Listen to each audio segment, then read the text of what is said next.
ਸਤਿ ਸ਼੍ਰੀ ਅਕਾਲ ਸਟੂਡੈਂਟ। ਸੋ ਕਿਵੇਂ ਹੋ ਸਾਰੇ। ਸੋ ਅੱਜ ਅਸੀਂ ਸਟਾਰਟ ਕਰਨ ਜਾ ਰਹੇ ਹਾਂ ਤੁਹਾਡਾ ਆਰ ਇਨਵਾਇਰਨਮੈਂਟ ਦਾ ਵਨ ਸ਼ਾਟ। ਸੋ ਬਹੁਤ ਹੀ ਹੈਲਪਫੁਲ ਵੀਡੀਓ ਰਹਿਣ ਵਾਲੀ ਹੈ। ਸੋ ਬੱਚਿਆਂ ਦੇ ਮਨ 'ਚ ਡਾਊਟ ਰਹਿੰਦਾ ਹੈ ਪਤਾ ਨਹੀਂ ਇਸ ਚੈਪਟਰ 'ਚ ਕੀ ਆਏਗਾ। So all the important topic, all the important questions which generally ask from this chapters which we will discuss in this video। ਸੋ ਜਿਹੜੇ ਵੀ ਸਾਡੇ ਚੈਨਲ ਦੇ ਉੱਪਰ ਨਵੇਂ ਹਨ ਕਿਰਪਾ ਕਰਕੇ ਚੈਨਲ ਨੂੰ ਸਬਸਕ੍ਰਾਈਬ ਕਰ ਦਿਓ। ਆਪਣੇ ਫਰੈਂਡਸ ਦੇ ਨਾਲ ਇਸ ਵੀਡੀਓ ਨੂੰ ਜ਼ਰੂਰ ਸ਼ੇਅਰ ਕਰਨਾ ਤਾਂ ਕਿ ਉਹ ਵੀ ਥੋੜ੍ਹੇ ਸਮੇਂ ਵਿੱਚ ਜ਼ਿਆਦਾ ਤੋਂ ਜ਼ਿਆਦਾ ਸਾਇੰਸ ਦੇ ਚੈਪਟਰ ਕਵਰ ਕਰ ਸਕਣ through this one shot. So now let's start the video. So our chapter is our environment according to your sample paper. ਜੋ ਸੈਂਪਲ ਪੇਪਰ ਆਪਣਾ CBSE ਨੇ ਰਿਲੀਜ਼ ਕੀਤਾ ਸੀਗਾ ਉਹਦੇ ਅਕੋਰਡਿੰਗ ਇਹਦੇ 'ਚੋਂ 5 ਮਾਰਕਸ ਦਾ ਕੁਐਸਚਨ ਤੁਹਾਨੂੰ ਦੇਖਣ ਨੂੰ ਮਿਲ ਸਕਦਾ। So that may be in 2 marks or 3 marks. 5 marks the question ਤੁਹਾਨੂੰ ਇੱਥੋਂ ਦੇਖਣ ਨੂੰ ਮਿਲੇਗਾ। At the end of this video ਤੁਸੀਂ ਦੇਖੋਗੇ ਕਿ ਇਹ 5 ਮਾਰਕਸ ਤੁਹਾਡੇ ਸਿਰਫ ਬੋਨਸ ਨੇ। ਇਸ ਚੈਪਟਰ 'ਚ ਕੁਛ ਨਹੀਂ ਹੈਗਾ। ਨੋ numeric, there is only 1 numericals. ਜੇ ਇੱਕ ਉਹ ਪਿਛਲੇ ਪ੍ਰੀਵੀਅਸ ਈਅਰ 'ਚ ਨਾ ਦੇਖਿਆ ਨਹੀਂ ਕਿਹਾ ਗਿਆ ਬਟ ਫਿਰ ਵੀ ਉਹ ਦੇਖਣ ਨੂੰ ਮਿਲ ਸਕਦਾ। But that also too easy. ਤੇ ਬਾਕੀ ਤੁਹਾਡੀਆਂ ਬੇਸਿਕ ਜਿਹੀਆਂ ਟਰਮਸ ਹੈ ਜੋ ਤੁਸੀਂ ਬਚਪਨ 'ਚੋਂ ਹੀ ਸੁਣਦੇ ਆ ਰਹੇ ਹੋ। ਸੋ ਸਟਾਰਟ ਕਰਦੇ ਹਾਂ ਅੱਜ ਦੀ ਵੀਡੀਓ ਆਰ ਇਨਵਾਇਰਨਮੈਂਟ। ਹੁਣ ਇਨਵਾਇਰਨਮੈਂਟ ਕੀ ਹੈ? ਸਾਡਾ ਆਲਾ ਦੁਆਲਾ। ਤੋ ਆਲੇ ਦੁਆਲੇ ਦੇ ਅੰਦਰ ਆਪਣਾ ਇਨਕਲੂਡਸ ਆਰ ਫਿਜ਼ੀਕਲ ਸਰਾਊਂਡਿੰਗ। ਆਪਾਂ ਕੋਲ ਦੋ ਚੀਜ਼ਾਂ ਦੇਖਣ ਨੂੰ ਮਿਲਦੀਆਂ ਨੇ, something your living thing and another one is your non living thing. ਤੋ ਜਿਹੜੀਆਂ ਆਪਣੀ ਕੋਲ ਨੋਰਮਲੀ ਲਿਵਿੰਗ ਥਿੰਗ ਆ ਉਹਨੂੰ ਆਪਾਂ ਫਿਜ਼ੀਕਲ ਸਰਾਊਂਡਿੰਗ ਵੀ ਬੋਲਦੇ, ਜਿੱਦਾਂ ਆਪਣੇ ਕੋਲ ਏਅਰ, ਵਾਟਰ ਬੋਡੀਜ਼ ਔਰ ਸੋਇਲ। ਔਰ ਦੂਸਰਾ ਕੀ ਆਪਣੇ ਕੋਲ ਬਾਇਓਲੋਜੀਕਲ ਥਿੰਗ। ਤੋ ਇਨਵਾਇਰਨਮੈਂਟ ਦੇ ਵਿੱਚ ਆਪਣੇ ਕੋਲ ਦੋ ਤਰ੍ਹਾਂ ਦੀ ਚੀਜ਼ਾਂ ਨੇ। ਤੁਸੀਂ ਜਨਰਲੀ ਇਹਨੂੰ ਸਿੰਪਲ ਇੱਥੇ ਲਿਖ ਸਕਦੇ ਹੋ ਨੋਨ ਲਿਵਿੰਗ। तो दूसरी जगह की बोल सकते हो ਤੁਹਾਡੇ ਕੋਲ ਲਿਵਿੰਗ ਕਿ are environment includes non living and living things. Now ਹੁਣ ਇਸ ਇਨਵਾਇਰਨਮੈਂਟ ਦੇ ਅੰਦਰ ਤੁਹਾਡਾ ਕੀ ਹੈ? Plants, animals, air, water body, soil are in this environment. But ਉਹਦੇ 'ਚੋਂ ਸਿਰਫ ਇੱਕ ਹਿਊਮਨ ਬੀਇੰਗ ਹੀ ਹੈ ਜੋ ਕੀ ਪ੍ਰੋਡਿਊਸ ਕਰਦਾ ਹੈਗਾ ਵੇਸਟ। ਮੀਨਸ ਅਦਰ ਐਨੀਮਲਸ ਵੀ ਵੇਸਟ ਪ੍ਰੋਡਕਟ ਪ੍ਰੋਡਿਊਸ ਕਰਦੇ ਨੇ ਬਟ ਉਹ ਕੀ ਕਰ ਸਕਦੇ ਆਪਣਾ ਰੀਸਾਈਕਲ ਹੋ ਸਕਦੇ। ਇੰਨੇ ਵੀ ਹਾਰਮਫੁਲ ਉਹਨਾਂ ਦੇ ਆਪਾਂ ਨੂੰ ਇੰਪੈਕਟ ਦੇਖਣ ਨੂੰ ਨਹੀਂ ਮਿਲਦੇ। ਸਿਰਫ ਇੱਕ ਹਿਊਮਨ ਬੀਇੰਗ ਹੀ ਐਸਾ ਔਰਗੈਨਿਜ਼ਮ ਹੈ ਜਿਹੜਾ ਬਹੁਤ ਜ਼ਿਆਦਾ ਵੇਸਟ ਪ੍ਰੋਡਿਊਸ ਕਰਦਾ ਹੈ। ਤਾਂ ਉਸ ਵੇਸਟ ਨੂੰ ਆਪਾਂ ਦੋ ਟਾਈਪ 'ਚ ਵੰਡ ਲਿਆ, that is your biodegradable and another one is your non biodegradable. ਤਾਂ ਉਹ ਵੇਸਟ ਮਟੀਰੀਅਲ ਜਿਹੜਾ ਬ੍ਰੋਕਨ ਡਾਊਨ ਹੋ ਸਕਦਾ ਹੈ, ਬ੍ਰੋਕਨ ਡਾਊਨ ਹੋ ਕੇ ਨੋਨ ਪੋਇਜ਼ਨਸ ਸਬਸਟਾਂਸ ਨੂੰ ਆਪਾਂ ਕਨਵਰਟ ਕਰ ਸਕਦੇ ਹਾਂ। ਹੁਣ ਇਹ ਨੋਨ ਪੋਇਜ਼ਨਸ ਸਬਸਟਾਂਸ ਨੂੰ ਕਨਵਰਟ ਕਰਦਾ ਕੌਣ ਹੈ? That is your microorganism. ਉਹਨੂੰ ਆਪਾਂ ਕੀ ਬੋਲਾਂਗੇ? Are called biodegradable waste.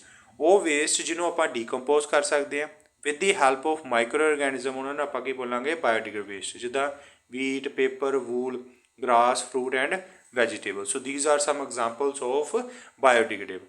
Now next one is your non biodegradable। ਇਹਦੇ ਵਿੱਚ ਆਪਾਂ ਉਹ ਸਬਸਟਾਂਸ ਆ ਜਾਂਦੇ ਨੇ ਜਿਹਨੂੰ ਆਪਾਂ ਬ੍ਰੋਕਨ ਡਾਊਨ ਨਹੀਂ ਕਰ ਸਕਦੇ with the help of microorganism or any other method. ਉਹ ਇੱਕ ਵਾਰੀ ਤੁਹਾਡੇ ਇਨਵਾਇਰਨਮੈਂਟ ਦੇ ਵਿੱਚ ਐਂਟਰ ਹੋ ਕੇ ਬਾਅਦ 'ਚ ਆਪਾਂ ਉਹਨਾਂ ਨੂੰ ਆਪਾਂ ਦੁਬਾਰਾ ਤੋਂ ਡੀਕੰਪੋਜ਼ ਨਹੀਂ ਕਰ ਸਕਦੇ। ਤੋ that is your plastic, polythene and DDT। ਤੋ DDT ਬਾਕੀ ਪਲਾਸਟਿਕ ਤੇ ਪੋਲੀਥੀਨ ਬਾਰੇ ਤੁਹਾਨੂੰ ਪਤਾ ਲੇਕਿਨ DDT ਬਾਰੇ ਨਹੀਂ ਪਤਾ ਹੋਏਗਾ। DDT ਕੀ ਹੈ? ਤੁਹਾਡੇ ਕੋਲ ਇੱਕ ਸਪਰੇਅ ਹੈ ਜਿਹੜੀ ਯੂਜ਼ ਕੀਤੀ ਜਾਂਦੀ ਹੈ ਤੁਹਾਡੀ ਇਨਸੈਕਟ ਨੂੰ ਕਿਲ ਕਰਨ ਵਾਸਤੇ। ਇਹਦਾ ਯੂਜ਼ ਪਿਛਲੇ ਫਿਊ ਡੈਕੇਡਸ ਬਹੁਤ ਕੀਤਾ ਗਿਆ ਸੀਗਾ, ਪਿਛਲੇ 10 ਸਾਲਾਂ ਤੋਂ। ਤਾਂ ਹੋਇਆ ਕੀ ਸੀਗਾ? ਇਹ ਬਹੁਤ ਹੀ ਜ਼ਿਆਦਾ ਇੰਨੀ ਕਿ ਜ਼ਿਆਦਾ ਇਹ ਹਾਰਮਫੁਲ ਸੀਗੀ ਕਿ ਇੱਕ ਵਾਰੀ ਜੇ ਇਹ ਸਪਰੇਅ ਕਿਸੇ ਵੀ ਫੂਡ ਦੇ ਉੱਪਰ ਪੈ ਗਈ ਤਾਂ that will definitely attach to that particular food. ਉਸੇ ਹੀ ਫੂਡ ਦੇ ਨਾਲ ਉਹ ਜੁੜੀ ਰਹਿ ਜਾਂਦੀ ਸੀਗੀ ਅਤੇ ਇਹਨੂੰ ਸੈਪਰੇਟ ਕਰਨਾ ਬਹੁਤ ਮੁਸ਼ਕਿਲ ਹੋ ਜਾਂਦਾ ਹੈ। ਤਾਂ ਸਮਟਾਈਮਸ ਉਹ ਫੂਡ ਜਦੋਂ ਹਿਊਮਨਸ ਦੇ ਅੰਦਰ ਜਾਂਦਾ ਸੀਗਾ ਡੈਟ ਮੇ ਬੀ ਕੋਜ਼ ਦਾ ਕਾਰਨ ਬਣ ਜਾਂਦੀ ਸੀ ਕੈਂਸਰ ਦਾ। That cause the cancer disease in the particular body which intake this food in which the farmer spray the DDT। ਜਿੱਥੇ ਵੀ ਫਾਰਮਰ ਨੇ ਸਪਰੇਅ ਕੀਤੀ ਹੁੰਦੀ ਹੈ DDT ਉਹਨੂੰ ਉਹ ਫੂਡ ਜੇ ਕੋਈ ਇਨਟੇਕ ਕਰ ਲੈਂਦਾ ਸੀ ਤਾਂ ਉਹਦੇ ਬੋਡੀ ਦੇ ਅੰਦਰ ਵੀ DDT ਚਲੀ ਜਾਂਦੀ ਸੀ ਅਤੇ ਉਹ ਕਾਰਨ ਬਣ ਜਾਂਦਾ ਸੀ ਕੈਂਸਰ ਦਾ। ਨਾ ਹੁਣ ਕੁਛ ਦਿਮਾਗ 'ਚ ਕੁਐਸਚਨ ਆਉਂਦਾ ਕਿ ਕਿਉਂ ਕੁਛ ਮਟੀਰੀਅਲ ਬਾਇਓਡੀਗ੍ਰੇਡੇਬਲ ਨੇ ਅਤੇ ਕੁਛ ਕੀ ਨੇ ਆਪਣੇ ਕੋਲ ਨੋਨ ਬਾਇਓਡੀਗ੍ਰੇਡੇਬਲ। ਤਾਂ ਇਹ ਬਾਇਓਡੀਗ੍ਰੇਡੇਬਲ ਅਤੇ ਨੋਨ ਬਾਇਓਡੀਗ੍ਰੇਡੇਬਲ ਡਿਪੈਂਡ ਕਰਦਾ ਕਿ ਜਿਹੜਾ ਉਹ ਡੀਕੰਪੋਜ਼ਰ ਉਹਨੂੰ ਖਾਏ ਕਰਦਾ ਉਹਦਾ ਨੇਚਰ ਕੀ ਹੈਗਾ। ਤਾਂ ਉਹਦਾ ਸਪੈਸੀਫਿਕ ਨੇਚਰ ਹੈ ਉਹ ਸਿਰਫ ਉਹਨੀਆਂ ਚੀਜ਼ਾਂ ਨੂੰ ਡੀਕੰਪੋਜ਼ ਕਰਦਾ ਜਿਹੜੀਆਂ ਕਿਤੋਂ ਬਣੀਆਂ ਹੋਣ, ਨੇਚਰ ਤੋਂ ਜਾਂ ਫਿਰ ਨੇਚਰਸ ਦੇ ਪ੍ਰੋਡਕਟਸ ਤੋਂ। ਨੇਚਰ ਜਿੱਦਾਂ ਸਪੋਜ਼ ਕਰੋ ਫਰੂਟ, ਹੁਣ ਸਪੋਜ਼ ਕਰੋ ਆਪਣੇ ਕੋਲ ਵੀਟ ਹੈ, ਹੁਣ ਕਣਕ ਤਾਂ ਆਪਣੇ ਕੋਲ ਕੀ ਹੈਗੀ ਹੈ, ਡੈਟ ਇਜ਼ ਨੇਚਰ ਤੋਂ ਮਿਲ ਰਹੀ ਹੈ। ਹੁਣ ਕਣਕ ਤੋਂ ਅੱਗੇ ਆਪਾਂ ਆਟਾ ਬਣਾ ਲਿਆ, ਬ੍ਰੈਡ ਬਣਾ ਲਿਆ, ਲੋਟਸ ਆਫ ਮੈਦਾ, ਉਹ ਆਪਣੇ ਕੋਲ ਸਾਰੇ ਕੀ ਨੇ, ਕਣਕ ਦੇ ਅੱਗੇ ਬਾਈ ਪ੍ਰੋਡਕਟ। ਤਾਂ ਨੇਚਰ ਤੋਂ ਬਣੀਆਂ ਹੋਈਆਂ ਨੇਚਰ ਤੋਂ ਜਿਹੜੇ ਆਪਣੇ ਕੋਲ ਪ੍ਰੋਡਕਟਸ ਨੇ, ਜਾਂ ਫਿਰ ਨੇਚਰ ਤੋਂ ਬਣੀਆਂ ਹੋਈਆਂ ਚੀਜ਼ਾਂ ਦੇ ਜਿਹੜੇ ਪ੍ਰੋਡਕਟਸ ਹੈ ਉਹਨਾਂ ਨੂੰ ਹੀ ਡੀਕੰਪੋਜ਼ਰ ਕੀ ਕਰਦਾ ਹੈਗਾ, ਡੀਕੰਪੋਜ਼ ਕਰਦਾ। ਬਾਕੀ ਹੋਰ ਕਿਸੇ ਵੀ ਅਦਰ ਪ੍ਰੋਡਕਟਸ ਨੂੰ ਜਿਹੜੇ ਮਾਈਕਰੋ ਆਰਗੈਨਿਜ਼ਮਸ ਆ ਉਹ ਡੀਕੰਪੋਜ਼ ਨਹੀਂ ਕਰ ਸਕਦੇ। ਤੇ ਹੁਣ ਕਿਉਂ ਕੋਈ ਸਬਸਟਾਂਸ ਆਪਣੇ ਕੋਲ ਬਾਇਓਡਿਗਰੇਡੇਬਲ ਨੇ, ਕਿਉਂ ਕੋਈ ਸਬਸਟਾਂਸ ਨੋਨ ਬਾਇਓਡਿਗਰੇਡੇਬਲ ਨੇ? ਵਾਈ? ਬਿਕੋਜ਼ ਜਿਹੜੇ ਆਪਣੇ ਡੀਕੰਪੋਜ਼ਰ ਨੇ ਉਹ ਸਿਰਫ ਨੇਚਰ ਜਾਂ ਫਿਰ ਨੇਚਰ ਤੋਂ ਬਣੀਆਂ ਹੋਈਆਂ ਚੀਜ਼ਾਂ ਨੂੰ ਹੀ ਖਾ ਸਕਦੇ ਨੇ। That's why some materials are biodegradable and another are non biodegradable. Now another one your ecosystem. ਹੁਣ ਈਕੋਸਿਸਟਮ ਕੀ ਹੈ ਆਪਣੇ ਕੋਲ, ਇੱਕ ਤਰ੍ਹਾਂ ਦਾ ਇੱਕ ਪਲੇਸ ਹੈ ਜਾਂ ਫਿਰ ਯੂਨਿਟ ਹੈ ਜਿੱਥੇ ਲਿਵਿੰਗ ਤੇ ਨੋਨ ਲਿਵਿੰਗ ਥਿੰਗ ਰਹਿੰਦੇ ਨੇ ਤੇ ਆਪਸ 'ਚ ਕੀ ਕਰਦੇ ਹੈਗੇ ਨੇ, ਇੰਟਰੈਕਟ ਕਰਦੇ ਨੇ। ਜਿੱਦਾਂ for example we are studying in we are living in our home ਦੇ ਅੰਦਰ ਕੀ ਹੈ, ਆਪਾਂ ਲਿਵਿੰਗ ਥਿੰਗ ਰਹਿੰਦੇ ਤੇ ਆਪਣੇ ਸਰਾਊਂਡਿੰਗ 'ਚ ਕੀ ਨੇ, ਸੋਇਲ ਵੀ ਹੈ, ਏਅਰ ਵੀ ਹੈ, ਵਾਟਰ ਵੀ ਹੈ, ਫਰਨੀਚਰ ਵੀ ਹੈ, ਬ੍ਰਿਕਸ ਵੀ ਹੈ, lots of materials are there that is non living. ਤਾਂ ਆਪਾਂ ਉਹਨਾਂ ਦੇ ਨਾਲ ਇੰਟਰੈਕਟ ਕਰ ਰਹੇ ਹਾਂ। ਆਪਾਂ ਉੱਥੇ ਸਲੀਪ ਲਈ ਆਪਣੇ ਕੋਲ ਬੈੱਡ ਹੈਗੇ ਨੇ, ਬੈਠਣ ਲਈ ਚੇਅਰਸ ਨੇ, ਤਾਂ ਆਪਾਂ ਉਹਨਾਂ ਦੇ ਨਾਲ ਇੰਟਰੈਕਟ ਕਰ ਰਹੇ ਨੇ। ਤਾਂ ਈਕੋਸਿਸਟਮ ਕੀ ਹੈ, ਜਿਹਦੇ 'ਚ ਆਪਣੇ ਕੋਲ ਲਿਵਿੰਗ ਥਿੰਗ ਤੇ ਨੋਨ ਲਿਵਿੰਗ ਥਿੰਗ ਇਕੱਠੇ ਰਹਿੰਦੇ ਨੇ ਤੇ ਇੱਕ ਦੂਸਰੇ ਨਾਲ ਕੀ ਕਰਦੇ ਨੇ, ਇੰਟਰੈਕਟ ਕਰਦੇ ਨੇ। ਹੁਣ ਈਕੋਸਿਸਟਮ ਦੇ ਦੋ ਕੰਪੋਨੈਂਟ ਨੇ, ਮੈਂ ਹੁਣੇ ਬੋਲਿਆ ਤੁਹਾਨੂੰ ਦੋ ਚੀਜ਼ਾਂ ਆਉਣਗੀਆਂ, ਇੱਕ ਹੋਣਗੀਆਂ ਲਿਵਿੰਗ ਥਿੰਗ, ਦੂਜੀਆਂ ਕੀ ਹੋਣਗੀਆਂ ਨੋਨ ਲਿਵਿੰਗ ਥਿੰਗ। ਤਾਂ ਲਿਵਿੰਗ ਥਿੰਗ ਜਿਹੜੇ ਹੁੰਦੇ ਆ ਮੋਸਟਲੀ ਕੀ ਹੋਣਗੇ, ਪ੍ਰੋਡਿਊਸਰ, ਡੀਕੰਪੋਜ਼ਰ, ਸੌਰੀ ਕੰਜ਼ਿਊਮਰ ਤੇ ਲਾਸਟ ਵਨ ਕੀ ਹੈ, ਡੀਕੰਪੋਜ਼ਰ। ਇਹਨੂੰ ਆਪਾਂ ਡਿਟੇਲ 'ਚ ਨੀਚੇ ਡਿਸਕਸ ਕਰਨਾ ਹੀ ਆ। ਤਾਂ ਆਬiotic 'ਚ ਕਿਹੜਾ ਆ ਜਾਏਗਾ, ਸੋਇਲ, ਏਅਰ ਤੇ ਵਾਟਰ। ਤਾਂ ਈਕੋਸਿਸਟਮ ਕੀ ਹੈ, ਉਹ ਯੂਨਿਟ ਜਿੱਥੇ ਲਿਵਿੰਗ ਤੇ ਨੋਨ ਲਿਵਿੰਗ ਥਿੰਗ ਇਕੱਠੇ ਰਹਿੰਦੇ ਨੇ। ਕੰਪੋਨੈਂਟ ਕਿਹੜੇ ਨੇ ਈਕੋਸਿਸਟਮ ਦੇ, ਬਾਇਓਟਿਕ ਤੇ ਆਬiotic। ਤਾਂ ਬਾਇਓਟਿਕ ਆਪਣੇ ਕੋਲ ਕੀ ਨੇ, ਲਿਵਿੰਗ ਥਿੰਗ, ਤੇ ਆਬiotic ਕਿਹੜੇ ਨੇ, ਨੋਨ ਲਿਵਿੰਗ ਥਿੰਗ। ਨਾ ਹੁਣ ਈਕੋਸਿਸਟਮ ਫੰਕਸ਼ਨ ਕਿਵੇਂ ਕਰਦਾ ਹੈਗਾ। ਹੁਣ ਈਕੋਸਿਸਟਮ 'ਚ ਕੀ ਹੁੰਦਾ ਹੈਗਾ, in ecosystem exchange of energy and matter ਹੁੰਦਾ ਹੈਗਾ, ਕਿਹਦੇ ਵਿਚਕਾਰ, ਲਿਵਿੰਗ ਤੇ ਨੋਨ ਲਿਵਿੰਗ ਦੇ ਥਿੰਗ ਦੇ ਵਿਚਕਾਰ। ਤੇ ਇਹ ਜਿਹੜਾ ਇਹਦਾ ਫੰਕਸ਼ਨ ਹੁੰਦਾ ਈਕੋਸਿਸਟਮ ਦਾ, ਉਹ ਕੀ ਹੈ, ਸਾਈਕਲਿਕ ਪ੍ਰੋਸੈਸ, ਕਿ ਜਿੱਥੋਂ ਚੱਲਦਾ ਉੱਥੋਂ ਫਿਰ ਕਿਤੇ ਪਹੁੰਚ ਜਾਂਦਾ ਵਾਪਸ। ਤਾਂ ਆਓ ਆਪਾਂ ਦੇਖਦੇ ਹਾਂ ਕਿ ਈਕੋਸਿਸਟਮ ਕੰਮ ਕਿਵੇਂ ਕਰਦਾ ਹੈ। ਤਾਂ ਫਸਟ ਆਫ ਆਲ ਪਲਾਂਟ ਨੇ ਕੀ ਕਰਨਾ ਹੈਗਾ, ਖਾਣਾ, ਫੂਡ ਪ੍ਰੋਡਿਊਸ ਕਰਨਾ ਹੈਗਾ। ਬਟ ਕਿੱਦਾਂ, ਸੋਇਲ 'ਚ ਪਹਿਲਾਂ ਉਹਨੇ ਗਰੋ ਕਰਨਾ, ਸੋਇਲ ਤੋਂ ਉਹਨੇ ਨਿਊਟ੍ਰੀਐਂਟਸ ਤੇ ਮਿਨਰਲਸ ਲੈ ਲੈਣੇ। ਮਿਨਰਲਸ ਲੈ ਕੇ ਉਹਨੇ ਕੀ ਬਣਾਉਣਾ ਹੈਗਾ, ਉਹਨੇ ਖਾਣਾ ਪ੍ਰੋਡਿਊਸ ਕਰਨਾ। ਉਹ ਖਾਣੇ ਨੂੰ ਅੱਗੇ ਕਿੰਨੇ ਕੰਜ਼ਿਊਮ ਕਰ ਲੈਣਾ, ਡੈਟ ਇਜ਼ ਯੂਰ, ਕਿਸੇ ਨੇ ਕੰਜ਼ਿਊਮ ਕਰ ਲੈਣਾ। ਕੰਜ਼ਿਊਮ ਮੀਨਸ ਜਿਹੜਾ ਨੇ ਖਾਣੇ ਨੂੰ ਖਾਣਾ। ਹੁਣ ਤਿੰਨ ਤਰ੍ਹਾਂ ਦੇ ਆਪਣੇ ਕੋਲ ਕੰਜ਼ਿਊਮਰ ਨੇ। ਸਭ ਤੋਂ ਪਹਿਲਾਂ ਹਾਰਬੀਵੋਰਸ, ਜਿਹੜੇ ਸਿਰਫ ਗਰਾਸ ਵਗੈਰਾ ਨੂੰ ਖਾਂਦੇ, ਗਰਾਸ ਜਾਂ ਫਿਰ ਓਨਲੀ ਪਲਾਂਟ ਨੂੰ ਖਾਣਗੇ। ਉਸ ਤੋਂ ਬਾਅਦ ਨੈਕਸਟ ਆਉਂਦਾ ਹੈਗਾ ਤੁਹਾਡਾ ਕਾਰਨੀਵੋਰਸ, ਜਿਹੜੇ ਸਿਰਫ ਮੀਟ ਖਾਣਗੇ, ਫਲੈਸ਼। ਹੁਣ ਗਰਾਸ ਪਲਾਂਟ 'ਚ ਆਪਣੇ ਕੋਲ ਬੈਸਟ ਐਗਜ਼ਾਮਪਲ ਆ ਜਾਊਗੀ ਕਾਊ। ਹੁਣ ਮੀਟ ਖਾਣ ਵਾਲੇ 'ਚ ਆਪਣੇ ਕੋਲ ਬੈਸਟ ਐਗਜ਼ਾਮਪਲ ਆ ਜਾਊਗੀ ਲਾਇਨ। ਤਾਂ ਓਮਨੀਵੋਰਸ ਜਿਹੜੇ ਦੋਨੋਂ ਖਾ ਸਕਦੇ, ਉਹਦੇ 'ਚ ਬੈਸਟ ਐਗਜ਼ਾਮਪਲ ਹੈ ਆਪਣਾ ਹਿਊਮਨ ਬੀਇੰਗ, ਦੂਸਰਾ ਕੀ ਹੈ, ਡੌਗ। ਇਹ ਦੋਨੋਂ ਖਾ ਸਕਦੇ ਨੇ, ਠੀਕ ਹੈ। ਤਾਂ ਕੰਜ਼ਿਊਮਰ ਜਿਹੜਾ ਖਾਣਾ ਖਾਣਗੇ, ਹੈ ਨਾ। ਤਾਂ ਕਿਹੜੇ ਆਪਾਂ ਕੰਜ਼ਿਊਮਰ ਨੂੰ ਵੀ ਕੈਟਾਗਰਾਈਜ਼ ਕਰ ਲਿਆ। ਹਾਰਬੀਵੋਰਸ ਜਿਹੜੇ ਸਿਰਫ ਕੀ ਖਾਣਗੇ, ਪਲਾਂਟ, ਗਰਾਸ, ਜਿਸ ਤਰ੍ਹਾਂ ਕਾਊ। ਕਾਰਨੀਫੋਰਸ ਜਿਹੜੇ ਸਿਰਫ ਮੀਟ ਖਾਣਗੇ, ਉਹਦੇ 'ਚ ਐਗਜ਼ਾਮਪਲ ਆ ਗਈ ਆਪਣੀ lion. And next one your omnivore, ਜਿਹੜੇ ਸਿਰਫ ਹਿਊਮਨ ਤੇ ਡੌਗ ਨੂੰ ਖਾਣਗੇ। ਤਾਂ definitions are too easy, you can make it ਆਪਣੇ ਆਪ ਖੁਦ, you will make it in the final exam too. ਤਾਂ ਉੱਥੇ ਵੀ ਤੁਸੀਂ ਈਜ਼ੀ ਤਰੀਕੇ ਨਾਲ ਬਣਾ ਸਕਦੇ ਹੋ। ਪਰ ਤੁਹਾਨੂੰ ਪਤਾ ਹੋਣਾ ਚਾਹੀਦਾ ਕਿ ਫੰਕਸ਼ਨਿੰਗ ਆਫ ਈਕੋਸਿਸਟਮ ਕਰਦੀ ਕਿਵੇਂ ਹੈ, ਕਿ ਪ੍ਰੋਡਿਊਸਰ ਪਹਿਲਾਂ ਸੋਇਲ ਤੋਂ ਨਿਊਟ੍ਰੀਐਂਟਸ ਲੈ ਕੇ ਖਾਣਾ ਪ੍ਰੋਡਿਊਸ ਕਰਦਾ, ਕੰਜ਼ਿਊਮਰ ਉਹਨੂੰ ਖਾਂਦਾ। ਕੰਜ਼ਿਊਮਰ ਆਪਣੇ ਕੋਲ ਤਿੰਨ ਤਰ੍ਹਾਂ ਦੇ ਨੇ। ਹਾਰਬੀਵੋਰਸ ਉਹਨਾਂ ਦੀ ਖਾਣ ਦੀ ਹੈਬਿਟ 'ਤੇ, ਜਿੱਦਾਂ ਹਾਰਬੀਵੋਰਸ ਸਿਰਫ ਪਲਾਂਟ ਖਾਣਗੇ, ਕਾਰਨੀਵੋਰਸ ਸਿਰਫ ਮੀਟ ਖਾਣਗੇ, ਓਮਨੀਵੋਰਸ ਦੋਨੋਂ।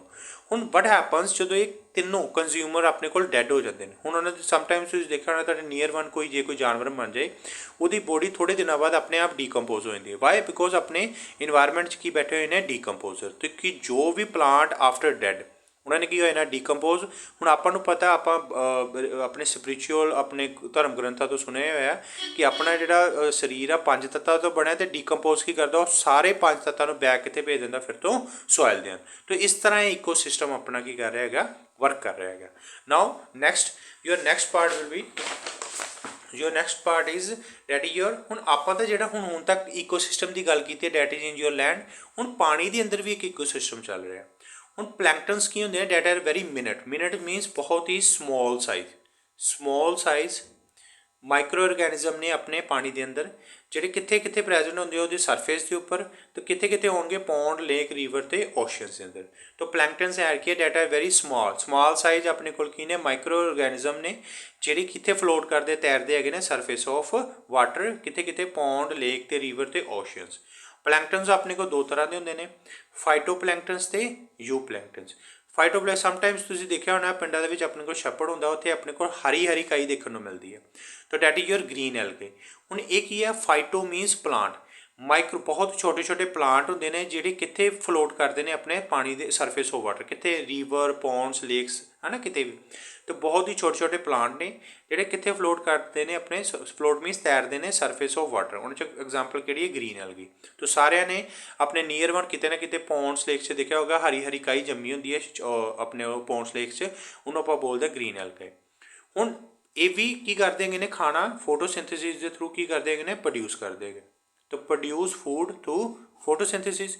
ਹੁਣ ਇਹ ਫਾਈਟੋਪਲੈਂਕਟਨਸ ਕੀ ਨੇ ਆਪਣੇ ਕੋਲ, ਪ੍ਰੋਡਿਊਸਰ। ਹੁਣ ਇਹਨੂੰ ਵੀ ਕੋਈ ਨਾ ਕੋਈ ਖਾਏਗਾ, ਉਹ ਕੌਣ ਨੇ ਆਪਣੇ ਕੋਲ, ਜ਼ੂਪਲੈਂਕਟਨ। ਤੇ ਬਹੁਤ ਹੀ ਛੋਟੇ ਛੋਟੇ ਐਨੀਮਲਸ ਨੇ, ਇਹ ਵੀ ਕਿਤੇ ਫਲੋਟ ਕਰਦੇ ਨੇ ਆਪਣੇ ਪਾਣੀ ਦੀ ਸਰਫੇਸ ਦੇ ਉੱਪਰ। ਇਹਦੀ ਕਿਹੜੀ ਐਗਜ਼ਾਮਪਲ ਆਪਣੇ ਕੋਲ, ਪ੍ਰੋਟੋਜੋਆ। ਤੇ ਇੱਕ ਸਿਸਟਮ ਆਪਾਂ ਲੈਂਡ ਦੇ ਉੱਪਰ ਪੜ੍ਹਿਆ, ਇੱਕ ਸਿਸਟਮ ਆਪਾਂ ਪਾਣੀ ਦੇ ਉੱਪਰ ਪੜ੍ਹਿਆ। ਹੁਣ ਇਹਨੂੰ ਆਪਾਂ ਜੇ ਕੰਬਾਈਨ ਕਰ ਦਈਏ ਤਾਂ ਫਸਟ ਆਫ ਆਲ ਕੀ ਹੁੰਦਾ, ਗ੍ਰੀਨ ਐਲਗਾਈ। ਉਹਨੂੰ ਅੱਗੇ ਕੌਣ ਖਾ ਜਾਂਦਾ, ਪ੍ਰੋਟੋਜੋਆ। ਪ੍ਰੋਟੋਜੋਆ ਨੂੰ ਅੱਗੇ ਕੌਣ ਖਾ ਜਾਂਦੀਆਂ ਨੇ, ਸਮਾਲ ਫਿਸ਼। ਤੇ ਸਮਾਲ ਫਿਸ਼ ਨੂੰ ਅੱਗੇ ਕੌਣ ਖਾ ਜਾਂਦਾ, ਬਿਗ ਫਿਸ਼। ਤੇ ਇੱਕ ਫੂਡ ਚੇਨ ਵੀ ਹੋ ਗਈ ਆਪਣੇ ਕੋਲ।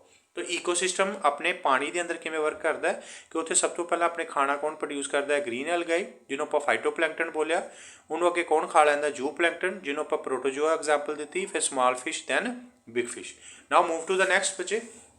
ਉਸ ਤੋਂ ਬਾਅਦ ਆਪਣੇ ਕੋਲ ਹੈਗਾ ਕਿ ਆਪਣੇ ਜਿਹੜੇ ਡੀਕੰਪੋਜ਼ਰ ਆ ਉਹ ਕੀ ਕੰਮ ਕਰਦੇ ਨੇ। ਤਾਂ ਆਪਾਂ ਹੁਣੇ ਸਮਝਿਆ ਬੱਚੇ ਡੀਕੰਪੋਜ਼ਰ ਕੀ ਹੈ, ਕਿ ਇੱਕ ਤਰ੍ਹਾਂ ਦਾ ਕਲੀਨਾਈਜ਼ਿੰਗ ਏਜੰਟ ਦਾ ਕੰਮ ਕਰਦੇ ਨੇ, ਕਿ ਜੋ ਵੀ ਆਪਣੇ ਕੋਲ ਡੈਡ ਪਲਾਂਟਸ ਤੇ ਐਨੀਮਲਸ ਨੇ ਉਹਨਾਂ ਨੂੰ ਵਾਪਸ ਕਿੱਥੇ ਭੇਜ ਦਿੰਦੇ ਨੇ, ਸੋਇਲ, ਏਅਰ, ਵਾਟਰ, ਕਿ ਫਿਰ ਤੋਂ ਉਹਨੂੰ ਕੌਣ ਯੂਜ਼ ਕਰ ਸਕਣ, ਪ੍ਰੋਡਿਊਸਰ ਤੋਂ ਉਹਨਾਂ ਨੂੰ ਦੁਬਾਰਾ ਯੂਜ਼ ਕਰਕੇ ਫਿਰ ਤੋਂ ਕੀ ਬਣਾ ਸਕੇ, ਫੂਡ। ਤਾਂ ਇਸ ਤਰ੍ਹਾਂ ਇਹ ਈਕੋਸਿਸਟਮ ਆਪਣਾ ਕੀ ਕਰ ਰਿਹਾ ਹੈਗਾ, ਕੰਮ ਕਰ ਰਿਹਾ। Now next one is your food chain. ਹੁਣ ਫੂਡ ਆ ਜਿਹੜਾ ਆਪਣੇ ਕੋਲ ਉਹ ਕੀ ਕਰਦਾ ਹੈਗਾ, ਟਰਾਂਸਫਰਡ ਹੁੰਦਾ ਹੈਗਾ ਇੱਕ ਆਰਗੈਨਿਜ਼ਮ ਤੋਂ ਦੂਜੇ ਵੱਲ। ਇਸ ਨੂੰ ਆਪਾਂ ਕੀ ਬੋਲਦੇ ਹੈਗੇ ਆ, ਫੂਡ ਚੇਨ। ਜਿਸ ਤਰ੍ਹਾਂ ਖਾਣਾ, ਗ੍ਰਾਸ ਨੇ ਖਾਣਾ ਪ੍ਰੋਡਿਊਸ ਕੀਤਾ, ਉਹਨੂੰ ਅੱਗੇ ਕਿਹਨੇ ਖਾ ਲਿਆ, ਇਨਸੈਕਟ ਨੇ। ਇਨਸੈਕਟ ਨੂੰ ਅੱਗੇ ਕੌਣ ਖਾ ਗਿਆ, ਫਰੋਗ ਨੇ। ਫਰੋਗ ਨੂੰ ਅੱਗੇ ਕੌਣ ਖਾ ਗਿਆ, ਬਰਡ ਨੇ। ਤਾਂ ਜਿਹੜਾ ਖਾਣਾ ਬਣਾਉਂਦਾ ਉਹਨੂੰ ਆਪਾਂ ਪਹਿਲਾਂ ਵੀ ਗੱਲ ਕੀਤੀ ਹੈ, ਪ੍ਰੋਡਿਊਸਰ ਹੁੰਦਾ ਹੈਗਾ। ਜਿਹੜਾ ਫਸਟ ਆਫ ਆਲ ਪਹਿਲਾਂ ਪਲਾਂਟ ਨੂੰ ਖਾਂਦਾ ਉਹਨੂੰ ਬੋਲਦੇ ਆ ਹਾਰਬੀਵੋਰਸ। ਜਿਹੜਾ ਸੈਕਿੰਡ ਟਾਈਮਸ ਖਾਵੇ ਉਹਨੂੰ ਆਪਾਂ ਬੋਲਦੇ ਆ ਕਾਰਨੀਵੋਰਸ। ਉਸ ਤੋਂ ਬਾਅਦ ਤੁਹਾਡੇ ਕੀ ਹੋ ਜਾਂਦੇ ਨੇ, ਟੋਪ ਕਾਰਨੀਵੋਰਸ। ਤਾਂ ਮੋਸਟਲੀ ਆਪਾਂ ਟੋਪ ਕਾਰਨੀਵੋਰਸ ਹੀ ਬੋਲਦੇ ਹਾਂ, ਕਿ ਜਿਹੜਾ ਕੀ ਕਰਦੇ ਹੈਗੇ, ਖਾਣੇ ਨੂੰ ਖਾਂਦੇ ਜਾਂਦੇ ਇੱਕ ਦੂਜੇ। ਸਿਮਿਲਰਲੀ ਉੱਪਰ ਵਾਲਾ ਸੀਗਾ ਤੁਹਾਡਾ ਲੈਂਡ ਦੇ ਉੱਪਰ, ਗ੍ਰਾਸ, ਇਨਸੈਕਟ, ਫਰੋਗ, ਬਰਡ। ਉਹ ਨੀਚੇ ਵਾਲਾ ਕਿਤੇ ਤੁਹਾਡਾ ਪਾਣੀ ਦੇ ਅੰਦਰ, ਅਲਗੀ, ਪ੍ਰੋਟੋਜੋਆ, ਸਮਾਲ ਫਿਸ਼ ਤੇ ਲਾਰਜ ਫਿਸ਼। ਆਈ ਹੋਪ ਤੁਹਾਨੂੰ ਸਮਝ ਆਇਆ ਹੋਊਗਾ, ਬਹੁਤ ਈਜ਼ੀ ਤਰੀਕੇ ਨਾਲ ਮੈਂ ਸਮਝਾਇਆ ਹੈ। ਐਂਡ ਤੁਸੀਂ ਪ੍ਰੀਵੀਅਸ ਈਅਰ ਕੁਐਸਚਨ ਵੀ ਟਰਾਈ ਕਰਕੇ ਦੇ ਸਕਦੇ ਹੋ। ਸਾਰੇ ਕੁਐਸਚਨਸ ਤੁਹਾਨੂੰ after watch this video you can easily answer any question from any previous year question from any sample paper you can easily solve. So next one is your food web. Food web ਕੀ ਆਪਣੇ ਕੋਲ, ਕਿ ਬਹੁਤ ਸਾਰੀਆਂ food chain ਦਾ ਆਪਣੇ ਨਾਲ ਕੀ ਹੋਣਾ, interlink ਹੋਣਾ। The network of a large number of food chain existing in an ecosystem is called a food web. ਤਾਂ ਆਪਣੇ ਕੀ ਹੈਗਾ, ਆਪਣੇ ਇਨਵਾਇਰਮੈਂਟ ਦੇ ਅੰਦਰ ਬਹੁਤ ਸਾਰੀਆਂ ਫੂਡ ਚੇਨ ਨੇ, ਤਾਂ ਉਹਨਾਂ ਨੇ ਆਪਸ ਵਿੱਚ ਕੀ ਬਣਾਇਆ ਹੈ, ਨੈਟਵਰਕ ਬਣਾਇਆ, ਮੀਨਸ ਇੰਟਰਲਿੰਕਡ ਨੇ। ਉਹਨੂੰ ਆਪਾਂ ਕੀ ਬੋਲਦੇ ਹਾਂ, ਫੂਡ ਵੈਬ। ਤਾਂ ਇਹਦੇ ਆਪਾਂ ਇੱਕ ਐਗਜ਼ਾਮਪਲਸ ਲੈ ਕੇ ਦੇਖ ਲੈਂਦੇ ਹਾਂ ਕਿ ਕਿਸ ਤਰ੍ਹਾਂ ਇਹ ਫੂਡ ਵੈਬ ਕੰਮ ਕਰਦਾ ਹੈਗਾ। ਫੋਰ ਐਗਜ਼ਾਮਪਲ ਆਪਣੇ ਕੋਲ ਇਹ ਹਾਕ ਆ। ਹੁਣ ਹਾਕ ਕਿਹਨੂੰ ਖਾ ਸਕਦਾ, ਉਹ ਸੌਰੀ ਸਭ ਤੋਂ ਪਹਿਲਾਂ ਪਲਾਂਟਸ ਹੈ। ਪਲਾਂਟਸ ਸਭ ਤੋਂ ਪਹਿਲਾਂ ਰੈਬਿਟ, ਪਲਾਂਟਸ ਨੂੰ ਰੈਬਿਟ ਖਾ ਜਾਣਗੇ, ਤਾਂ ਰੈਬਿਟ ਨੂੰ ਅੱਗੇ ਹਾਕ ਖਾ ਜਾਂਦਾ। ਪਲਾਂਟਸ ਨੂੰ ਅੱਗੇ ਮਾਈਸ ਖਾਂਦੇ, ਮਾਈਸ ਜਿਹੜੇ ਹੈਗੇ ਆ ਪਲਾਂਟਸ ਨੂੰ ਖਾ ਜਾਂਦੇ ਆ। ਫਿਰ ਮਾਈਸ ਨੂੰ ਅੱਗੇ ਕੌਣ ਖਾ ਜਾਂਦਾ, ਹਾਕ ਆਪਣੀ ਬਾਜ, ਠੀਕ ਹੈ। And next year grass hopper ਨੂੰ ਅੱਗੇ ਕੌਣ ਖਾਂਦਾ ਹੈਗਾ, ਬਰਡ ਖਾ ਜਾਂਦੇ ਗ੍ਰਾਸ ਹੋਪਰ ਨੂੰ ਅੱਗੇ, ਬਰਡ ਨੂੰ ਅੱਗੇ ਫਿਰ ਕੌਣ ਖਾ ਜਾਂਦਾ ਅੱਗੇ, ਹਾਕ। ਹੁਣ ਗ੍ਰਾਸ ਹੋਪਰ ਨੂੰ ਅੱਗੇ ਕੌਣ ਖਾਂਦਾ ਹੈਗਾ, ਫਰੋਗ ਨੂੰ ਅੱਗੇ ਕੌਣ ਖਾਂਦਾ, ਸਨੇਕ, ਔਰ ਸਨੇਕ ਨੂੰ ਅੱਗੇ ਕੌਣ ਖਾਂਦਾ, ਹਾਕ। ਹੁਣ ਮਾਈਸ ਨੂੰ ਵੀ ਅੱਗੇ ਕੌਣ ਖਾ ਸਕਦਾ, ਸਨੇਕ, ਔਰ ਸਨੇਕ ਦੇ ਥਰੂ ਹਾਕ। ਇਸ ਤਰ੍ਹਾਂ ਤੁਸੀਂ ਦੇਖ ਸਕਦੇ ਹੋ ਕਿ ਜਿਸ ਤਰ੍ਹਾਂ ਇਹ ਹੌਕ, ਰੈਬਿਟ ਤੇ ਪਲਾਂਟ ਇੱਕ ਆਪਣੇ ਕੋਲ ਕੀ ਹੋ ਗਈ, ਫੂਡ ਚੇਨ। ਸਿਮਿਲਰਲੀ ਸੈਕਿੰਡ ਇਹ ਵਾਲੀ। ਹੁਣ ਇੱਕ ਫੂਡ ਚੇਨ ਦੂਜੇ ਫੂਡ ਚੇਨ ਨਾਲ ਦੇਖੋ ਇੰਟਰਨੈਕਟ ਹੈ, ਤੇ ਇਹਨਾਂ ਨੈਟਵਰਕ, ਇਹਨਾਂ ਦਾ ਆਪਸ ਵਿੱਚ ਨੈਟਵਰਕ ਨੂੰ ਆਪਾਂ ਕੀ ਬੋਲਦੇ ਹੈਗੇ ਆ, ਫੂਡ ਵੈਬ। ਆਈ ਹੋਪ ਤੁਹਾਨੂੰ ਸਮਝ ਆਇਆ ਹੋਗਾ। ਮੈਂ ਫਿਰ ਈਜ਼ੀਲੀ ਤਰੀਕੇ ਨਾਲ ਸਮਝਾ ਦੇਣਾ ਵਟਸ ਅ ਫੂਡ ਵੈਬ। ਆਪਣੇ ਕੋਲ ਬਹੁਤ ਸਾਰੀਆਂ ਫੂਡ ਚੇਨ ਨੇ, ਉਹਨਾਂ ਦਾ ਇੱਕ ਦੂਜੇ ਨਾਲ ਇੰਟਰਨੈਕਟ ਹੈ, ਮੀਨਸ ਉਹਨਾਂ ਨੇ ਆਪਣਾ ਨੈਟਵਰਕ ਬਣਾਇਆ ਹੋਇਆ, ਉਹਨੂੰ ਆਪਾਂ ਕੀ ਬੋਲਦੇ ਹੈਗੇ ਆ, food web. Now is your another one is your trophic level. ਹੁਣ ਆਪਣੇ ਕੋਲ ਕੀ ਹੈਗਾ कि जिहड़ी एनर्जीज ते मैटर ट्रांसफर होंदा है वो एक लैवल के थ्रू ही ट्रांसफर होंदा। ये नहीं है कि सीधा जिहड़े अपने कोल ओमनीवोर्स है या कार्नीवोर्स है सीधा ही की खा लेंदे ने, प्लांट खा लेंदे, नहीं, वो एक प्रोसैस के थ्रू जाते हैं। तो व्हाट्स हैपन बजे ट्रोफिक लैवल अपने कोल की है the various step in a food chain at which the transfer of food takes place are called trophic level. अपने को बहुत सारे लैवल ने जिन्हों के ट्रांसफर होंदा है फूड, उस प्रोसैस को आप बोलते हैं ट्रोफिक लैवल। जिस तरह सब तो पहला खाना प्रोड्यूस होंदा, फिर उस खाने प्रोड्यूस को कोई ना कोई खाता, उस तो बाद उन्होंने नैक्सट कोई खाता, उस तो बाद उन्होंने कोई नैक्सट खाता। जिस तरह ग्रास को पहला कौन खाएगा, इंसैक्ट, इंसैक्ट को कौन खाएगा, फ्रोग, फ्रोग को अगे कौन खाएगा, बर्ड। तो जो इतने तुम देख सकते हो सब तो पहला फिर प्रोड्यूसर किहड़ा होया, ग्रास, उन्होंने पहली बारी कौन खा रहा है, insect, primary consumer, second time उन्होंने कौन खा रहा, फ्रोग, और सैकेंडरी कंज्यूमर, थर्ड टाइम उन्होंने कौन खा रहा, बर्ड, वो की हो जाएगा अपना टर्सरी कंज्यूमर। एंड जो नैक्सट हूँ अपने को नैक्सट टॉपिक है, तो ईकोसिस्टम के उपर मैन का की इफैक्ट होया। तो मैं तुहानूं छोटी जी स्टोरी सुनावांगा ना। All of you now know about the Sahara desert. हुण सहारा डेजर्ट मीनस रेगिस्तान। हुण अजकल वो रेगिस्तान कहलाया जाता, पर कुछ समय पहला एक फॉरेस्ट होंदा सीगा। तो वट हैपन्स, अफ्रीकन लोग या near the all others countries peoples are coming for hunting, शिकार करने उत्थे आते रहे। हुण शिकार करना इन्नी कि ज़्यादा लार्ज अमाउंट उत्थे शिकार होया कि जिन्ने भी उत्थे लॉयन सीगे या फिर जिन्ने भी प्रीडेटर सीगे शिकारी, वो सारे के सारे की हो गए, किल हो गए, तो मर गए सारे। हुण तुहानूं भी पता जिहड़ा लैदर दियां जैकेट्स मीनस अपने एनीमल्स के स्किन तो ही जैकेट्स वगैरह बनती है, होर भी बहुत सारे प्रोडक्ट्स बनते हैं एनीमल्स तो, एनीमल्स के वेस्ट तो या एनीमल्स के बोन्स तो इस करके उन्होंने किल हंटिंग करनी स्टार्ट की गई। इन्नी कि लार्ज अमाउंट च हंटिंग हुई कि तुसीं देखो हुण जिहड़े लॉयन्स वगैरह उन्होंने किन्हों खाना है, वो पंछी जिहड़े हार्बीवोर से जिद्दां डीयर वगैरह। हुण डीयर की खाते हैं, प्लांट। हुण प्लांट खा जाता सीगा डीयर, पर डीयर नूं अगे कौन खा जाता ही, लाइन। हुण लाइन ने डीयर नूं खाना बंद करता क्योंकि लाइन तो बचे नहीं। तो उत्थे डीयर की पापूलेशन इन्नी ज़्यादा होगी कि डीयर ने जिन्ने भी उत्थे प्लांट सीगे वो सारे दे सारे खा ले। तो वो जो सहारा फॉरेस्ट है किच कन्वर्ट हो गया सहारा डेजर्ट के अंदर। तो यू कैन इमेजिन कि कितनी लार्ज अमाउंट उत्थे हंटिंग हुई होगी कि सारे के सारे शिकारी उत्थे खत्म हो गए। उस तो बाद इन्नी कि लार्ज पापूलेशन च उत्थे जिहड़े हार्बीवोर्स ने, जिहड़े सिर्फ ग्रास वगैरह ही खाते हैं, वो इनक्रीज होए होणगे। तो उन्होंने सारे का सारा ही फॉरेस्ट नूं किच कन्वर्ट करता desert. We people are living in the villages. तुसीं देखिया होना अपने कोल गुज्जर हुंदे ने अपने नीयर वन, तो जिथे भी अपनी मज्झां नूं जिथे चरा देंदे ने, तो समटाइम्स जो लगातार वो मज्झां चराउण उस पर्टिकुलर फील्ड के अंदर, तो उत्थे की देखोगे तुसीं वो घाह जिहड़ा हुंदा उत्थे उगदा नहीं है ना। मे बी तुसीं ऑब्जर्व किया होना। वाई, क्योंकि ओवर ग्रेजिंग ज़्यादा उत्थे ज़्यादा टाइम्स के बाद जे पशु उत्थे चरनगे तो उत्थे घाह उगना बंद हो जाएगा। तो सिमिलरली हुण होर की इफैक्ट हो सकते हैं, जे मैं सारे दे सारे किसी भी लाइन्स रिमूव करदा अपने, या फिर शिकारी रिमूव करदा अपने सारे अर्थ तो सारा अर्थ किच कन्वर्ट हो जाएगा डेजर्ट च। जे मैं सारे दे सारे डीयर ही रिमूव करदा, जे डीयर रिमूव हो जाएंगे तो आटोमैटिकली लाइन्स खत्म हो जाएंगे, डीयर कोई भी प्लांट खाएगा ही नहीं, इस करके सारा सारा अर्थ किच कन्वर्ट हो जाएगा फॉरेस्ट। तो जे मैं सारे के सारे प्रोड्यूसर जो खाना बनाते उही खत्म ही कर देंगे तो अपने अर्थ के उपर कोई भी लाइफ पॉसीबल नहीं होएगी।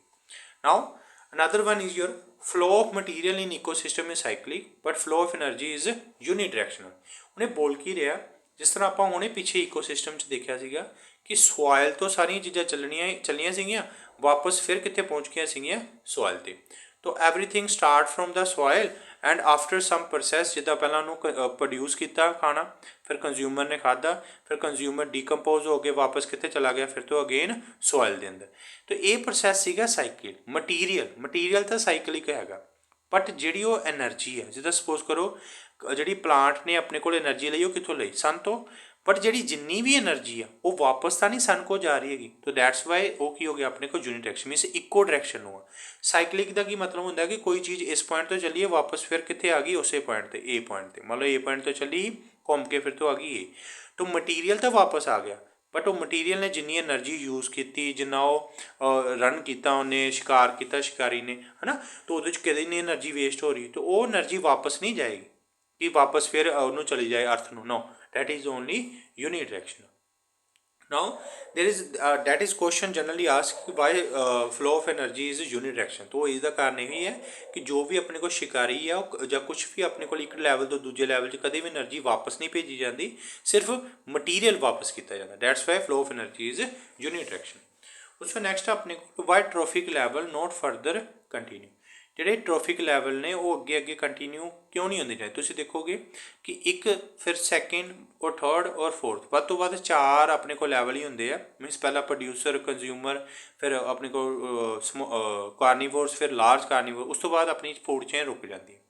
ਇਹਦਾ ਕਾਰਨ ਇਹ ਆ, ਨੈਕਸਟ ਆਪਾਂ ਪ੍ਰੋਸੈਸ 'ਚ ਦੇਖਾਂਗੇ ਕਿ ਹਰੇਕ ਸਟੈਪ ਤੋਂ, ਇੱਕ ਸਟੈਪ ਤੋਂ ਦੂਜੇ ਸਟੈਪ, ਫਿਰ ਦੂਜੇ ਸਟੈਪ ਤੋਂ ਤੀਜੇ ਸਟੈਪ 'ਚ ਜਦੋਂ ਆਪਾਂ ਮੂਵ ਕਰਦੇ ਹਾਂ, ਜਿਹੜੀ ਆਪਣੀ ਅਮਾਊਂਟ ਆਫ ਐਨਰਜੀ ਉਹ ਘਟਦੀ ਜਾਂਦੀ ਹੈ।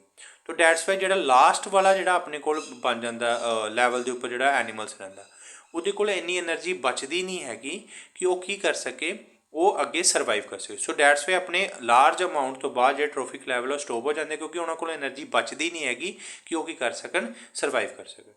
हुणे एनर्जी ट्रांसफर जी हो रही है, ये कुछ ना कुछ ला बनाए गए थे। तो फस्ट अपने को 1% ला कि जो प्लांट है सिर्फ 1% सन एनर्जी ही यूज़ करता है सन की, जी सन तो आ रही है। बाकी सारी एनर्जी वो कितने भेज दिंदा, अर्थ के टैंपरेचर को राइज करने। उस तो बाद जो एक बारी प्लांट को एनर्जी आ गई, उस तो बाद प्लांट बाकी सारी 10% ला के अकॉर्डिंग ही एनर्जी अगे की करता है, ट्रांसफर करता है। तो ये ला लेता ही अपने रेमंड लिंडमैन ने कि सब तो पहला सन 1% ला के अकॉर्डिंग सन तो एनर्जी लहेगा। उस तो बाद जो प्लांट को जी एनर्जी आ गई वो अगे 10% ला के अकॉर्डिंग ही अगे डिवाइडेड होती जाएगी। तो ये सीगा न्यूमैरिकल, इनू आप सोल्व कर लेना। जिस तरह देखो 20,000 जूल सी सन ने भेजी, तो ये जो मैं 100 कड्डांगा, 1% कड्डांगा, 2 जीरो ना 2 जीरो कैंसल, इट मीनस मेरे को 200 जूल एनर्जी होगी प्लांट को। उस बाद जो उस प्लांट को अगे कौन खा लेगा, सारे के सारे प्लांट को अगे हार्बीवोर्स खा लेगा, तो 10% हार्बीवोर्स को जाएगा। तो डैट मीनस जीरो ना जीरो कैंसल, कितना आ गया मेरे को, डैट इज योर 20। तो 20 जूल कि देखो प्रेजेंट होगी तुहाडे कंज्यूमर को। फिर अगे दा 10%, 10/100 × 20, जीरो ना जीरो कैंसल, तो आंसर कितना आ गया 2 जूल। तो अगे कार्निवोर्स को कितनी एनर्जी आएगी, ओनली 2 जूल। हम 2 जूल का फिर तो अगे 10%, 10/100 × 2 जूल, आंसर आ गया 0.2 जूल। तो देख सकते हो जो अपने को लास्ट के उपर जो टॉप कार्निवोर है वो को सिर्फ 0.2 जूल एनर्जी ही ट्रांसफर हो रही है। इट मीनस वो बहुत लैस अमाउंट एनर्जी ट्रांसफर होती है। डैट्स वाई अपना इस तो बाद अगला ट्रॉफिक लैवल पॉसीबल नहीं है, क्योंकि उन्होंने एनर्जी बहुत घट पहुँचेगी। तो पहला सूरज तो जो प्लांट तक आती है वो किहड़ा ला फॉलो करते हैं, 1%। फिर प्लांट तो जो अपने को कंज्यूमर तक किहड़ा ला फॉलो करते हैं, 10%। कंज्यूमर तो जो कार्निवोर्स तक फिर अगेन किहड़े लाभ फॉलो होंगे, अपने सिर्फ 10% ही लाभ फॉलो होंगे। आई होप तुहानू समझ आया होगा। This is your 1% law and 10% law. So now next, तो नेक्स्ट की है अपने को बायोलॉजिकल मैग्नीफिकेशन। ਹੁਣ ਆਪਾਂ ਨੂੰ ਪਤਾ ਆਪਾਂ ਟੋਟਲੀ ਸਪਰੇ ਕਰਦੇ ਆ ਆਪਣੇ ਕ੍ਰੋਪਸ ਦੇ ਉੱਪਰ, ਕੈਮੀਕਲ ਯੂਜ਼ ਕਰਦੇ ਆ। तो उसकी करके की हो रहा अपने बहुत सारा वो समटाइम्स टॉक्सिक सबसटांस ही होंगे जो इकट्ठे होने स्टार्ट हो जाते हैं अपने सॉइल के। तो इसी चीज़ को आप बोलते हैं biological magnification. The increase in concentration of harmful chemical substance like pesticide in the body of living organism at each trophic level of a food chain is called biological magnification. कि जो harmful सबसटांसिस जिदा pesticide वगैरह वो कितने इकट्ठे हो रहे हैं लिविंग ऑर्गेनिज्म की बॉडी के अंदर, उन्होंने आप बोलते हैं बायोलॉजिकल मैग्नीफिकेशन। जिस फॉर एग्जाम्पल समटाइम्स आपको पुछते होंगे जिस आपको फूड चेन दे देनी उन्होंने ग्रास, ग्रास उपर, फ्रॉग, स्नेक तो पीकॉक, कि सब तो ज़्यादा जो कैमिकल सबसटांस है वो कितने इकट्ठा हो रहा है। तुम देखो ग्रास से आप जो स्प्रे करा, इतने मैं ग्रास से स्प्रे कादी करा, DDT की। वो DDT उस ग्रास को कौन खा जाएगा, ग्रास उपर। वो ग्रास उपर अगे कौन खा जाएगा, फ्रॉग। और फ्रॉग को अगे कौन खा जाएगा, स्नेक। स्नेक को अगो लास्ट से कौन खाएगा, पीकॉक। तो एट द एंड जो भी वो खा रहा है वो ट्रांसफर कितने हो रहा है, अगे वो अगे लास्ट जा रहा है पीकॉक। तो इट मीनस पीकॉक च हाई अमाउंट की इकट्ठा हो रहा होगा DDT। That is your that is toxic सबसटांस जिन्होंने हजे हुण बैन भी कर दिता गया है। तो डैट इज़ योर पैस्टिसाइड होंदा सीगा, इंसैक्ट वगैरह यूज़ करने यूज़ किया, रिजल्ट बहुत शानदार से जिदा स्प्रे की नाल ही मर जाते। बट वो लॉन्ग टाइम के यूज़ करने इतने कैंसर वर्गे डिसीज़ भी अपने को देखने को मिलते। बट इदी वजह करके ही अपने को जो होंगे प्लांट्स उन्होंने खा रहे उन्होंने भी की हो रही सी डैथ हो रही। तो that's why you can observe आजकल मोर बहुत घट दिखाई दे रहे हैं। Next depletion of ozone layer. Now there is a one layer present in stratosphere. ਹੁਣ ਇਹ ਲੇਅਰ ਆਪਾਂ ਨੂੰ ਕੀ ਕਰਦੀ ਹੈ, ਪ੍ਰੋਟੈਕਟ ਕਰਦੀ ਹੈ ਹਾਰਮਫੁਲ ਰੇਜ਼ ਜਿਹੜੀਆਂ ਕਿੱਥੋਂ ਆ ਰਹੀਆਂ ਨੇ, ਆਪਣੇ ਸੰਸ ਦੇ ਵਿੱਚ। ਸੰਸ ਤੋਂ ਜਿਹੜੇ ਯੂਵੀ ਰੇਜ਼ ਆ ਰਹੀਆਂ ਨੇ ਉਹਨਾਂ ਤੋਂ ਆਪਾਂ ਨੂੰ ਕੀ ਕਰਦੀ ਸੀਗੀ, ਪ੍ਰੋਟੈਕਟ ਕਰਦੀ ਸੀ। ਬਟ ਨਾਓ ਏ ਡੇਜ਼ ਕੁਛ अपने मैन मेड एक्टिविटी करके ओजोन लेयर अपनी की हो रही है, डिप्लीट हो रही है। तो उन्होंने ही आप डिस्कशन करना है। बट फस्ट ऑफ ऑल आप देखेंगे कि ओजोन अपनी उपर बनती किमें। तो फस्ट ऑफ ऑल ऑक्सीजन का मोलीक्यूल जो उत्थे यूवी रेस मीनस अर्थ की गर्मी मिलती है उन्होंने या फिर लाइटनिंग होंगी है, तो किच डिवाइड हो जाता ऑक्सीजन एटम च। हुण एक ऑक्सीजन एटम दूसरे ऑक्सीजन मोलीक्यूल नाल जुड़ के की बन जाता O3, ओजोन बन गया। This is the formula of your ozone O3। But due to excess use of CFC full form की है, क्लोरोफ्लोरोकार्बन। उसका फार्मूला की है Cl2 क्लोरीन और F2 क्लोरोफ्लोरोकार्बन। हुणे क्लोरोफ्लोरोकार्बन कितने यूज़ होंदी सी, AC रैफ्रिजरेटर और परफ्यूम्स वगैरह से। उसकी वजह करके ओजोन लेयर की हो रही सी डिप्लीटेड। हुण क्लोरोफ्लोरोकार्बन की प्रोड्यूस होंदा सीगा Cl radical. Dot मीनस radical electron represent करता। हुण डिटेल च नहीं जाना, आप +1 च पढ़ लांगे Cl डोट की है। ये एक Cl डोट बाहर आता। जो ये Cl डोट अपना ओजोन को पहुँचता है, वो Cl डोट की करता है ऑक्सीजन को, ऑक्सीजन वो एक लै लैंदा तो रिलीज़ की कर दिंदा ऑक्सीजन। तो इस वजह नाल तुसीं देख सकते ओजोन किच कन्वर्ट हो रही है ऑक्सीजन। ओजोन लेयर डिप्लीट होकर किच कन्वर्ट हो रही है ऑक्सीजन च। करवांदा कौन है, क्लोरोफ्लोरोकार्बन। तो ये रिएक्शनस है, तुसीं इत्थों देख सकते। आई थिंक तुहानूं समझ आया होगा कि ओजोन लेयर डिप्लीट किमें हो रहा due to the excess use of chlorofluorocarbon in few decades. हुण तो ये टोटली बैन कर चुके हैं। 1987 तो बाद ही यूनाइटेड नेशन ने एक प्रोग्राम बनाया सीगा जिथे उन्होंने एक एग्रीमेंट पास किया कि आप CFC की प्रोडक्शन ही बंद कर देनी है। बट फिर भी ब्लैक के विच क्योंकि सस्ता मिल जाता है, तो फिर भी ब्लैक च वी नो कि ब्लैक तो हमेशा मार्केट होंदी ही हैगी है। तो फिर भी एक्सैस यूज़ होने करके हजे भी मोस्टली समटाइम्स देखने को मिल जाता है। तां करके अपनी ओजोन लेयर मेजरली की होंदी जा रही है, डिप्लीट हो रही है। तो वो पिछे तुसीं साइंस देख चुके हो कि how ozone deplete, reaction wise भी देख लिया, उसकी फॉर्मेशन भी देख लिया। Now there is a last topic of this chapter that is only the managing the garbage we reproduce. हुण जो भी आप गारबेज प्रोड्यूस कर रहे हैं उन्होंने मैनेज किमें करना है। First of all recycling. जिस तरह सपोज करो तुसी घर दे विच कोई प्लास्टिक दी बोटल्स तुसी कुछ सपोज करो तुहाडे घरे फंक्शन सीगा, बहुत प्लास्टिक दी बोतल तुहाडे घरे बच गई, तुसी उहनूं किसी डेकोरेटिव पर्पस लई यूज़ कर सकते हो। उहदे गमले बना के घरे रख सकते हो ना, कटिंग करके उत्ते कुछ प्लांट ग्रो कर सकते हो छोटे छोटे। मीनस उन्होंने रीसाइकल करना सीखे। कुछ उन्होंने सपोज करो समटाइम्स तुसीं देखिया होना एक कबाड़ी वाले आंदे प्लास्टिक वगैरह लै जाते, उन्होंने रीयूज़ किया जा सकता है ना। तो this comes in your recycling. Compost J suppose करो अपने कोल कोई बायोडिग्रेडेबल सबसटांस है, जिस तरह अपने को छिलके हो गए सब्जियां दे, है ना, फ्रूट्स वगैरह के, उतों आप खाद बना सकते हैं। डैट इज़ योर कंपोस्ट खाद। तो वर्मिंग कंपोस्ट मीनस जिन्होंने आप गंडोया की खाद बोल देंगे हैं, वो भी आप बना सकते हैं। अब मैं इंसीडेशन तो बाद चाहता फस्ट ऑफ ऑल लैंडफिल। जिदा सपोज करो कुछ वेस्ट अपने को यहो होंगे जोड़ा जिन्होंने आप डिकंपोज नहीं कर सकते, उतों आप जो सपोज करो कोई इलाका अपने को नीवा, उन्होंने आप उच्चा करने यूज़ कर सकते हैं। That is your landfill. Sewage treatment जो घर के आप सीवेज यूज़ करते हैं, बाथरूम का जो पानी वगैरह उन्होंने डायरैक्टली आपू ग्राउंड के नीचे नहीं भेजना चाहिए, गटर के नहीं पाना चाहिए, या फिर खेतों में यूज़ नहीं करना चाहिए। फस्ट ऑफ ऑल उसकी ट्रीटमेंट करनी चाहिए है कि जो भी अपने को पहला वेस्ट मटीरियल है, जो कैमिकल सबसटांस ने, जो भी वो माइक्रो ऑर्गेनिजम्स ने, जो कि अपने को फिर तो ग्राउंड वाटर च जाके फिर तो साडी बॉडी च एंटर करनगे। फस्ट ऑफ ऑल उन्होंने प्रॉपर की करनी चाहिए है, ट्रीटमेंट करनी चाहिए। माइक्रो ऑर्गेनिजम की करना चाहिए, किल करना चाहिए, फिर ही उस पानी को किसी भी परपस लिए यूज़ करना चाहिए। सो that's comes in your sewage treatment. Now last one your incineration. Now in this process आप की करने हैं कि जो भी वेस्ट होंगे उन्होंने 100 डिग्री सैल्सीयस के की करते हैं, उन्होंने बर्न कर देंगे। तो बर्न करेंगे जल जाएगा, पिछे की बचेगी अपने को ऐश। हुण वो ऐश को आप यूज़ कर सकते हैं, लैंडफिल कर लिए भी यूज़ कर सकते हैं। उन्हें इंसीरेशन का मैथड आपको यूज़ क्यों करना पाया? तो समटाइम्स जो अपने को हॉस्पिटल का वेस्ट है उन्होंने आप नीचे सॉइल के भी नहीं डंप कर सकते। क्यों? क्योंकि वो वेस्ट के बहुत सारिया माइक्रो ऑर्गेनिजम ने जोड़े बीमारी फैलाते हैं, है ना, क्योंकि वो हॉस्पिटल का वेस्ट है। ਤੇ ਸਮਟਾਈਮਸ ਕਿਸੇ ਪਰਸਨ ਨੂੰ ਏਡਸ ਹੋਈ ਦੀ ਹੈ, ਹੁਣ ਉਹੀ ਸੋਇਲ 'ਚ ਪਾ ਦਾਂਗੇ, ਮੇ ਬੀ ਉਹ ਸੋਇਲ ਦੇ ਜਿਹੜੇ ਉਹਦੇ ਮਾਈਕਰੋ ਆਰਗੈਨਿਜ਼ਮ ਹੈ ਉਹਦੇ ਥਰੂ ਫਿਰ ਤੋਂ ਅੱਗੇ ਨੈਕਸਟ ਪਰਸਨ 'ਚ ਚਲੇ ਜਾਏ, ਫਿਰ ਤੋਂ ਬਿਮਾਰੀ ਫੈਲਣ ਦਾ ਡਰ ਹੈ। ਤਾਂ ਉਹਨਾਂ ਨੂੰ ਜਲਾ ਦਿੱਤਾ ਜਾਂਦਾ। ਹੁਣ ਜਲਾਉਣ ਤੋਂ ਬਾਅਦ ਉਹਨਾਂ ਦੀ ਗੈਸਿਸ ਵਗੈਰਾ ਨੂੰ ਵੀ ਡਾਇਰੈਕਟਲੀ ਏਅਰ ਦੇ ਵਿੱਚ ਨਹੀਂ ਪਾਸ ਆਊਟ ਕੀਤਾ ਜਾਂਦਾ। ਪ੍ਰੋਪਰ ਆਪਾਂ ਕੋਈ ਕੈਟਾਲਿਟਿਕ ਕਨਵਰਟਰ ਯੂਜ਼ ਕਰਦੇ ਹਾਂ ਕਿ ਉਹਦੇ ਜਿਹੜੀ ਗੈਸਿਸ ਨੂੰ ਵੀ ਅਬਜ਼ੋਰਬ ਕਰਕੇ ਫਿਰ ਚਿਮਨੀ 'ਚ ਲੱਗੇ ਹੁੰਦੇ ਆ ਕਿ ਅਬਜ਼ੋਰਬ ਕਰਕੇ ਫਿਰ ਇਹਨੂੰ ਏਅਰ 'ਚ ਗੈਸਿਸ ਰਿਲੀਜ਼ ਕੀਤਾ ਜਾਵੇ। ਉਹਨਾਂ ਦੀ ਐਸ਼ ਨੂੰ ਵੀ ਇਹ ਨਹੀਂ ਹੈਗਾ ਕਿ ਪਾਣੀ 'ਚ ਬਹਾ ਦਿੰਦੇ ਆ, ਕਟਰ 'ਚ ਸੋਇਲ ਦੇ ਵਿੱਚ ਦਫਨਾ ਦਿੰਦੇ ਆ। ਉਹਨੂੰ ਆਪਾਂ ਕੋਈ ਨਾ ਕੋਈ ਲੈਂਡ ਫਿਲ ਦੇ ਵਿੱਚ ਕੰਮ ਦੇ ਵਿੱਚ ਲੈ ਕੇ ਆ ਸਕਦੇ ਆ, ਪਰ ਮੋਸਟਲੀ ਉਹਨੂੰ ਆਪਾਂ ਇਹੋ ਜਿਹੇ ਏਰੀਏ 'ਚ ਰਿਲੀਜ਼ ਕਰਦੇ ਗੈਸਿਸ ਜਿੱਥੇ ਆਪਣੇ ਕੋਲ ਪਾਪੂਲੇਸ਼ਨ ਨਾ ਹੋਵੇ, ਕੋਈ ਵੀ ਉੱਥੇ ਹਿਊਮਨ ਬੀਂਗ ਉੱਥੇ ਰਹਿੰਦਾ ਨਾ ਹੋਵੇ। ਤਾਂ ਮੋਸਟਲੀ ਜੰਗਲ ਵਗੈਰਾ ਇਲਾਕਿਆਂ ਦੇ ਵਿੱਚ ਆਪਾਂ ਉਹ ਗੈਸਿਸ ਨੂੰ ਰਿਲੀਜ਼ ਕਰ ਦਿੰਦੇ ਹਾਂ।